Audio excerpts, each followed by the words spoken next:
This is Basket Case Clubs, CPR Group's podcast where we turn basket case clubs into showcase clubs.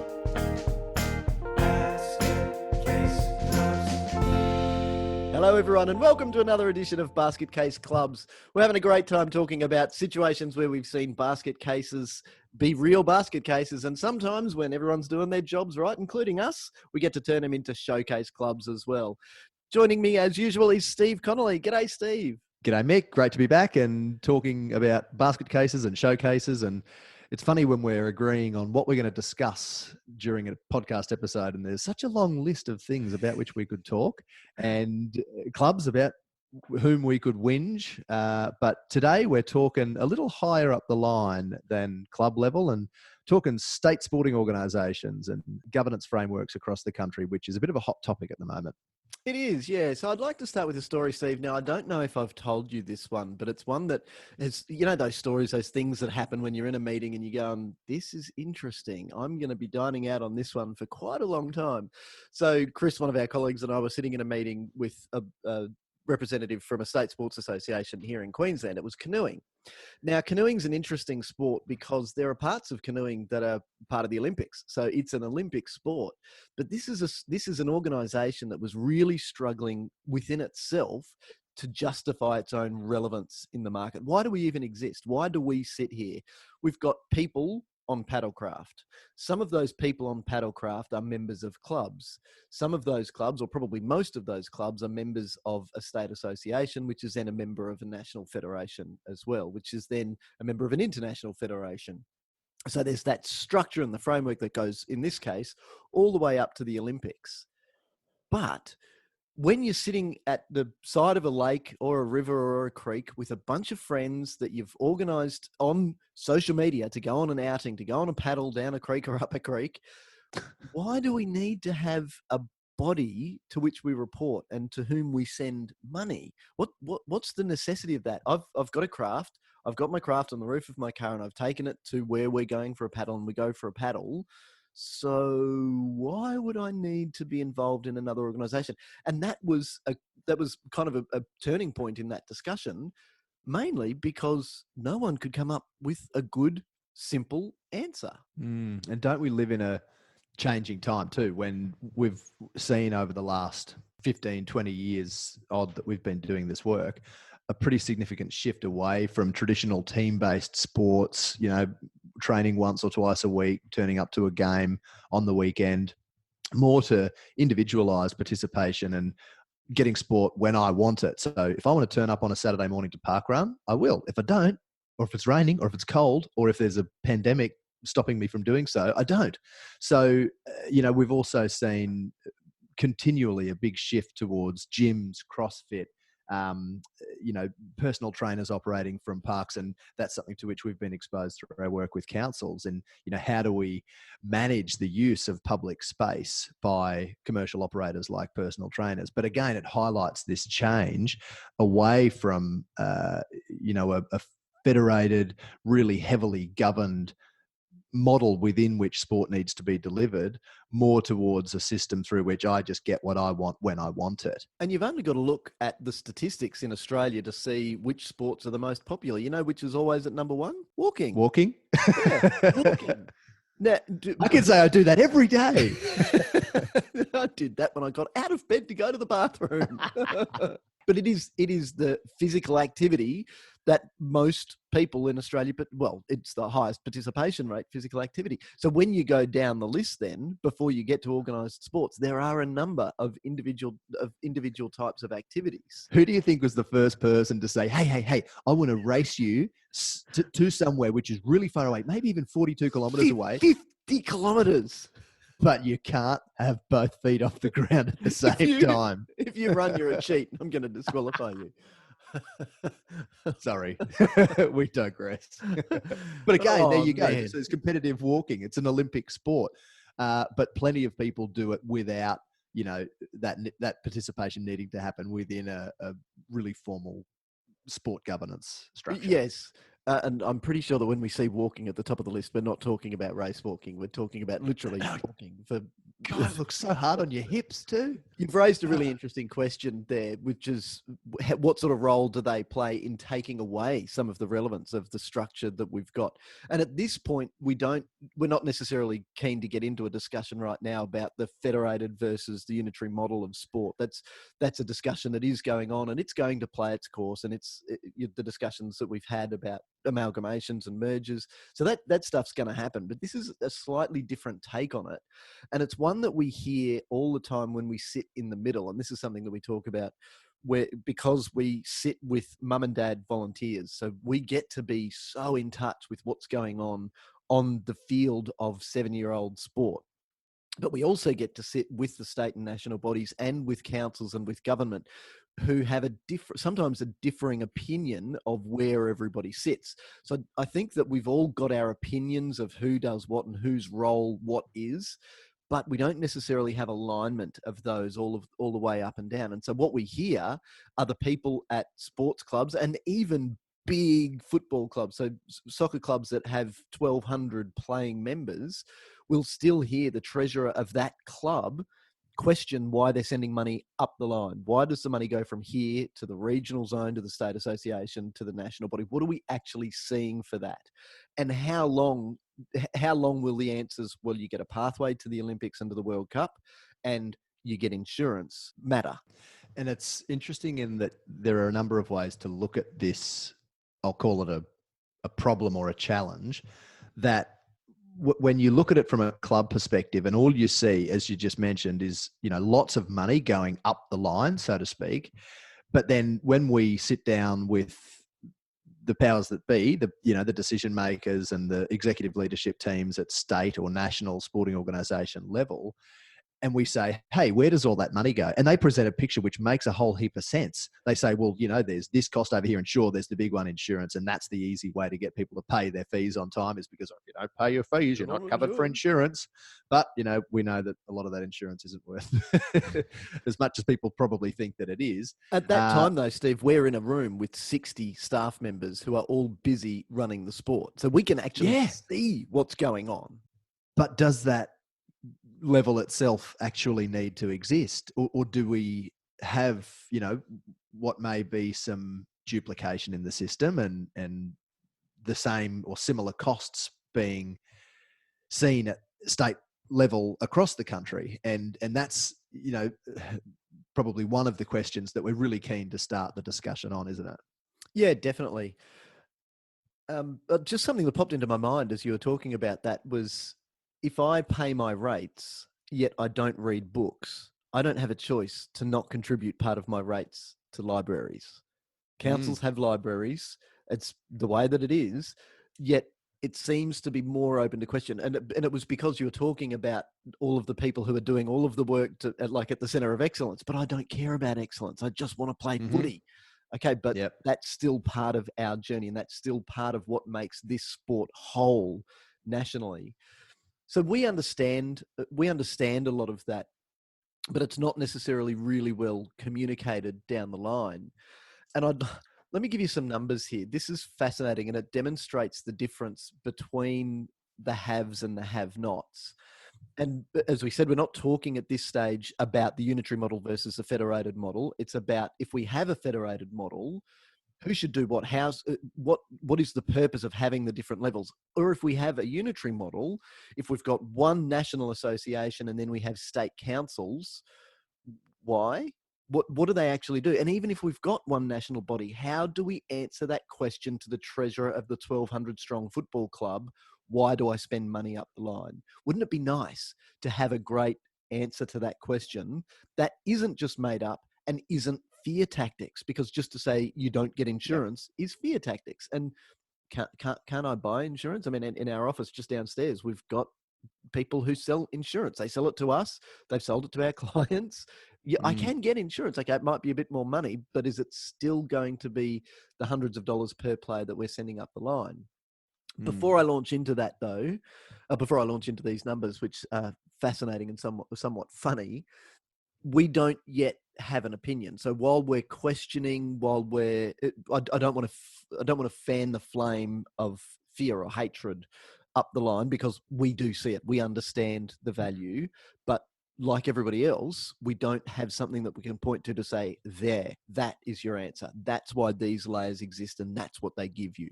Yeah, the comment that you made earlier about elite, at the center of excellence being the focus in some cases and not others, I think is one that in a sport in which we're working right now with the state governing body, and their focus is very much on supporting their clubs throughout, in this case, the state of Queensland.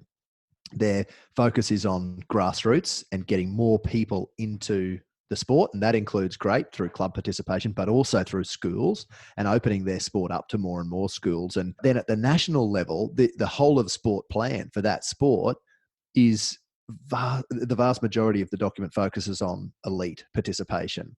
And the national body in their case gets the vast majority of the dollars that are pumped into that sport each year.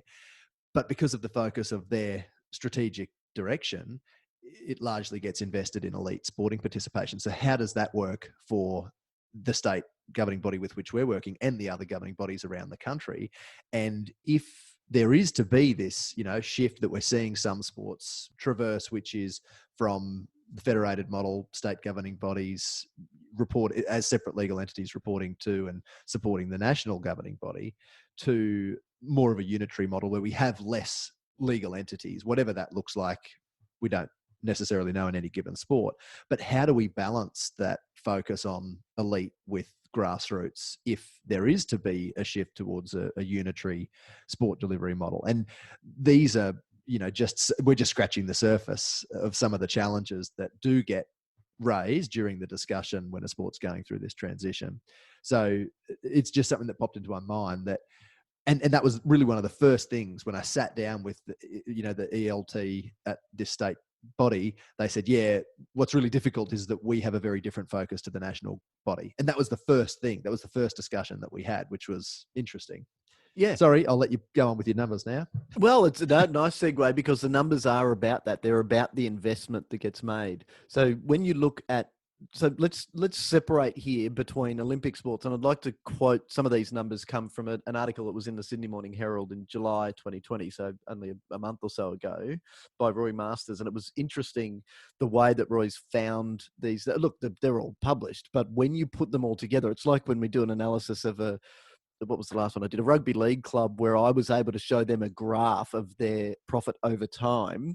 And it was just going down and down and down and down. And over 16 years, the sum of all, when you take the loss years away from the profit years, the sum total of the amount of profit that club had made, including grants over 16 years, was $5,000.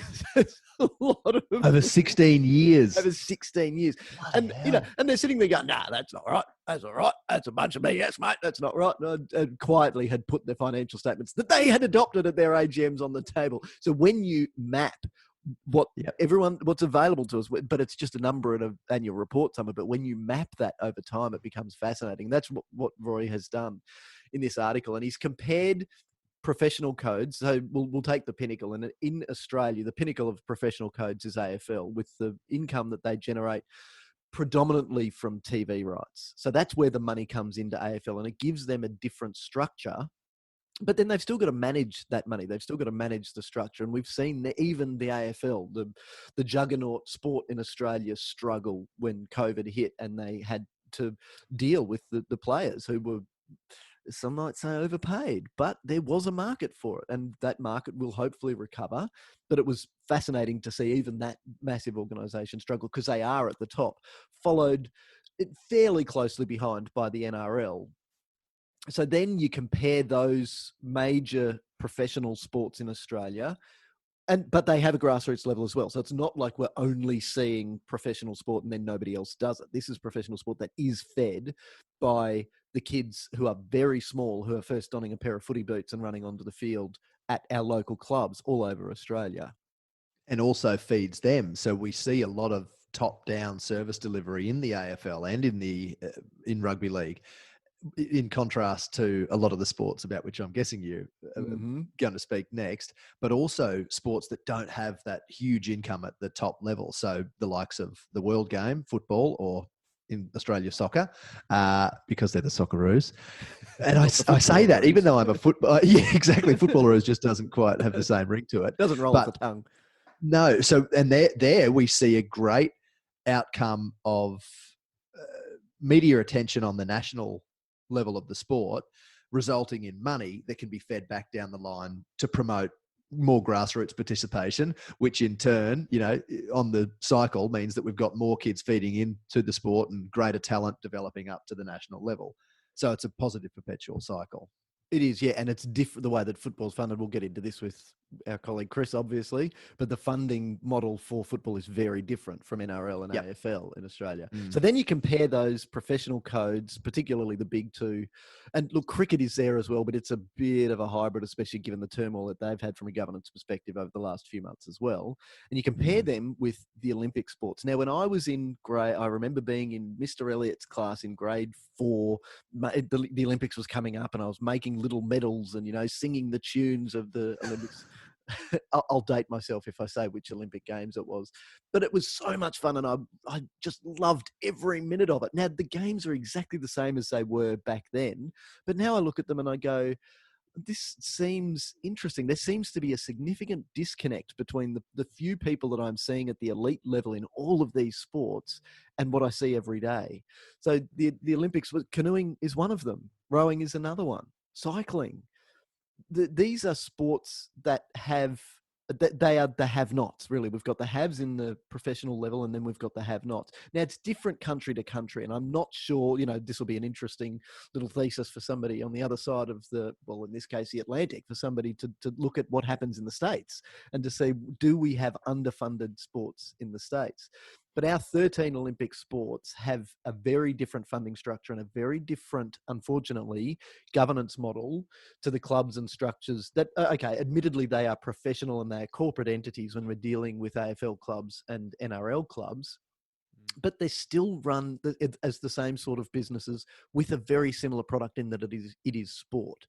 So when you take just 4, and this is what Roy's done in this article, you take just 4 AFL clubs that have a combined revenue, just 4 of them, a combined revenue of $330 million in a year. And obviously this is a normal year. And that is 15% more than the top 13 Olympic sports combined. Just 4 clubs. Okay, that's money. And that money comes in and it does do a great job, as you mentioned before, of filtering down from the TV rights that come in down the pyramid. So we've got a building up of the base from the top down. But then we've also got the opportunity to have a look at the governance structures of those sports. In the governance structures at each of the AFL clubs, there's a CEO and a handful of board directors, and they're elected or appointed to do their job because they've got good business sense. Then we go the other way around, and the 13 Olympic sports that we're talking about have between them 107 CEOs and 921 directors. This is Hold on, you got to say it again because I was laughing. Sorry, go on. The top 13 Olympic sports that we're talking about between them have 107 CEOs and 921 directors. There's 13 sports, dude. Wow. So why is that? Well, that's because, wait for it, 13 sports, Steve, 124 separate legal entities. So when we've been having this discussion, it's like, let's imagine that we want to organize a sponsorship because we've got potential to develop, and I'm spitballing here, we've got potential to develop some exclusive relationship with a supplier for which there'd be a great kickback for our sport and our customers, our constituents, our members, the kids who are running around at grassroots level. You've got 124 signatures that you need to get. Well, it's somewhere between 124 and 921 signatures that you need to get to make that happen. And that just, for people like you and I who work in organizations like these, we know how many difficult conversations are going to have to be had to affect change. We know how many strong personalities are going to need to give a little to, bring about positive decisions for development and innovation in the sport. Even, if we're not talking about changing anything in terms of how we're governed or how our sport is delivered, if we're just talking about some significant change, which arguably may very well be positive, there's going to be a real resistance to that just because of the number of people who are involved in that decision. Too many cooks in the kitchen. Yep, they're going to spoil the broth. And unfortunately, we've seen them spoil the broth. When you Yep. look at that from the grassroots level up, we see discontent. We see disconnection between what's happening, but between the parents, their mums and dads who are getting onto the committees of clubs, or they're not getting involved in the first case. They're people who are saying, I love cycling. I love nothing more than getting out early in the morning and doing a 60K ride. And I'm very happy to do that every day. But do I want to do that with a structure underneath me? Well, I would if they could only get their act together. And that's unfortunate. And then you see that sort of turmoil go through boardrooms, where a great example of this is the recent turmoil is probably an understatement with what's been going on at Equestrian Australia. That's one of those sports that if they don't get their act together immediately, like right now, Australia won't have equestrian competitors at the Olympic Games when they get rescheduled next year. That's scary Be stuff. serious. And Yep. that comes down to the level of mismanagement and the level of not necessarily the wrong people in the wrong place at the wrong time. It was that plus the mismanagement plus everything just going wrong in a bad structure. So So can I just quickly jump in there? We've got, when we talk about 124 legal entities across 13 sports, that means, a lot, in the order of almost, an average of 10 entities per sport.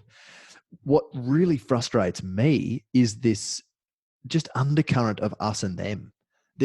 We hear so much in the way of stories about, oh, well, Queensland and Victoria and New South Wales have agreed on this, but the Northern Territory and WA are very much in disagreement. Hold on, we're doing the same sport. Why can't we talk about what's best for the sport across the entire country rather than what's best for our state entity? And I think that's one of the most frustrating things for me, because so often that discussion holds a sport back from improving. there's merit in it so long as you're doing it for the right reasons. And I'm not teaching you how to Yeah. suck eggs. You know that if you're No. having a discussion that's challenging the normal, challenging the status quo, and in this case, NT and WA might be doing the right thing in challenging the strength of numbers that exists on the East Coast. Mm-hmm. But if it's just to dig your heels in because that's how we've always done it, then that just isn't good enough. And you can see that in Equestrian Australia recently being put into administration. So Yeah. apparently Sport Australia has said, nope, no more money for you guys. We just don't like the way you're doing it. Their turmoil has resulted in 8 directors resigning in 16 months, including 3 chairs. Like, that's a revolving door over, not even a year and a half. You can't have any level of stability and you can't demonstrate relevance down the line to your constituent base if you can't get yourselves in order. Yeah. And wasn't the situation there that only one director had actually been elected, one remaining director had actually been elected by the members? Yeah. I think with the resignations and, as you say, the revolving door and appointments to the casual vacancies, there was only one director who'd actually been popularly elected and the rest had been appointed. Yeah, and the structure isn't right. So we've got all of these people, mums and dads, who have spent a lot of money on horses and riding lessons and participate themselves and have their kids participate, who have no say in the direction of their sport. Now, I'm all for having the right people elected and then letting them provide the direction, but who decides who the right people are? And in equestrian, it's not necessarily in the right place. The voting power doesn't come down to the people who exist on the ground. And this is where the professionalism versus the amateurism in sport sometimes gets questioned.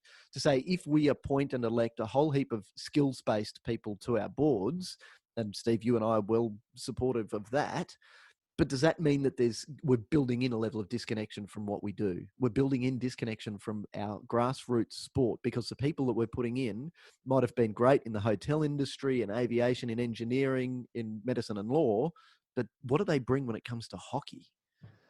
Yeah, and I think there's a balance that can be struck there with, typically there are people in most sports, and obviously this depends at the pool of people from whom we're drawing, so how big that pool is. So obviously at the club level, it's going to be a smaller pool than it is at state or national level. But in our experience, there are typically people in a sport who are capable of doing a very good job in the governance and setting the strategic direction of that sport. But often, because of the other way to fill a board which is representative. So we've got a regional estate organisation, and the board or management committee of that organisation are made up of representatives from people across the state, for example. And one of the big challenges there is that we've got people who are probably really already busy at their own level, whether it's club or regional, and then they're being forced, because of the representative system, to go and be involved in the governance at the state level, for example. And they're not necessarily the best person for that job, but they're there because we've got to have an equal voice from across our state. And in my experience, there might be people who are abundantly capable of doing a really good job at the state level, but they're not put into those positions because the structure doesn't provide for them to be there just purely based on skill set or experience, but rather on representation. Yeah. And I think that that's a huge shortcoming in a lot of these organizational structures. However, because we're always talking about people here, we do really commonly see or hear that argument, oh, well, we've got to have even representation, otherwise we might not get our way, or the big clubs or the big geographic areas might.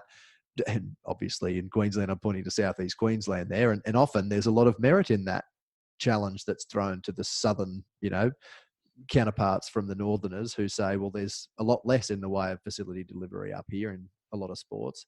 But it's not necessarily the case that we need to have people there with a club or local hat on, because all we're going to do is perpetuate potentially that us and them mentality, and have a group of people coming together to sit around the board table to fight about what's in it for me, rather than how do we grow? What's in it for us? What's in it for the sport? Exactly. Yeah, and that's the representative model instills that and perpetuates it, like you said. Yeah, only very recently I was working with a multi-sport organization. In fact, it's a club that is formed from a number of separate sporting organizations that are on the journey to amalgamation and will become one multi-sport organization. And they're in regional Victoria, and the mindset very much was, oh, well, we've got to have representation on this new sport management committee from each of the sports. Otherwise, how will we possibly have our sport represented and have our say and make sure that the decisions that are being made by this multi-sport organisation are going to suit us?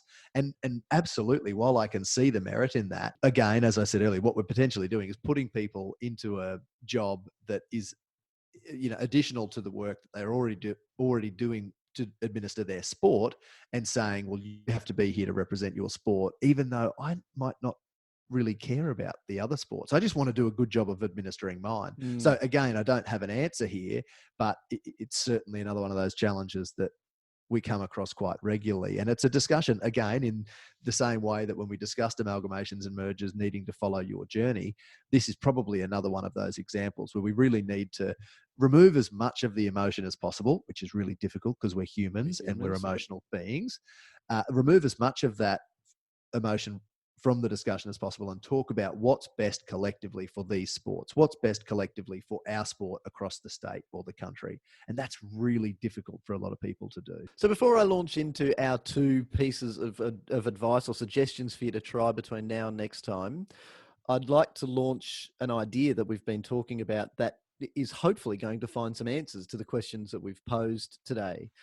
So we've been doing this for more than 2 decades. So we've seen a lot of the same things floating around, a lot of the same questions floating around. And unfortunately, I don't think that government is getting us any closer. I think that Sport Australia, while they're doing a great job in modernising the sports governance principles, we're still dealing with the same problems. Can we find a way that short circuits some of that whinging and moaning that happens on the ground by finding some genuine answers? We might not like the answers that we find, but there'll be answers. If we find that there are answers that actually there is no relevance to this level, there is no role for anyone to play at this level, that might be an answer that a lot of people don't like. But then they can make a decision to either retain or get rid of that level, knowing that that's the answer. And if they decide to retain it, they're deciding with eyes wide open, and they might change their operation or change their purpose so that they build relevance back in. That's really what we're hoping. So we're really looking forward to having this discussion on a regular basis. And we'd love to hear from you if you've got ideas, if you've got suggestions, if you've got some of the answers, if you think you know why our middle management exists, even why our upper level management exists, because we're all part of the same planet. We're not playing intergalactic football yet, so we're all on the same planet. So our international structures could have more to give in providing some guidance in the best way to run our sport all over the globe, rather than just in Europe or even just in Amsterdam. How does it work in Albury? How does it work in Quilpie? How does this work in our neck of the woods in a way that works for us?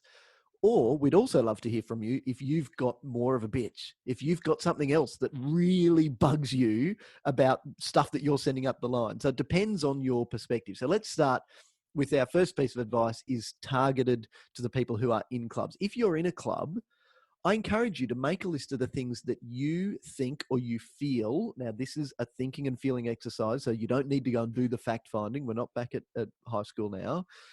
Make a list of the things that you think or you feel that you get from further up the line. What is it? What's the value that we receive for the money that we spend up the line? Do that honestly, and be honest with yourself to say, these are things that we get by spending money up the line that we could not get anywhere else. So if you've put insurance on the list, why don't you make a phone call and see if there's a broker who could get you insurance from elsewhere? Now, you might, and this could be a good thing, find that you can't get that anywhere else. And then that definitely goes on the list.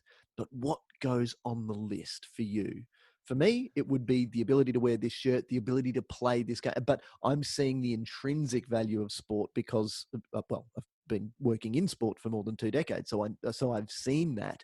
But it's still very hard for me to quantify that, to sell it to somebody else. So how do you do that for yourself?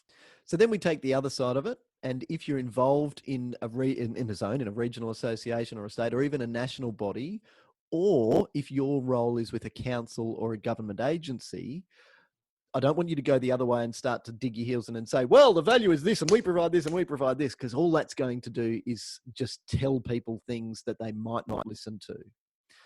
I'm more interested in your questions. So what are the questions that you've got that you would love to know the answers to? If you've got a moment, send us an email, follow us on social media and post it there, and let us know what you think. But even if you just do this as an exercise for yourself, by having clarity over the questions that you don't know the answer to about your own relevance, can help you and your staff and your board get on a more productive journey to defining the answers to those questions. Gosh, I'm looking forward to hearing those questions come in. So watch this space over the next few months. This will be a fairly hefty project for us to get into. We've got opinions, but as all good research people should, we're going to take a more scientific approach and make sure that we're looking for answers that to the right questions, whether we like them or not. So if you have yet to follow us on social media, you can certainly do that. You'll find us at CPR Group on Facebook and LinkedIn and Twitter. You'll sign up for our newsletter on our website. Steve, as usual, it's been an absolute pleasure speaking with you about another topic that's close to our hearts and another thing that gets us a little bit agitated and having some fun. Always good fun. Yes, thank you for the opportunity, Mick, and I look forward to connecting and having a good old chat again next week. Fantastic. Thanks, everyone. Bye.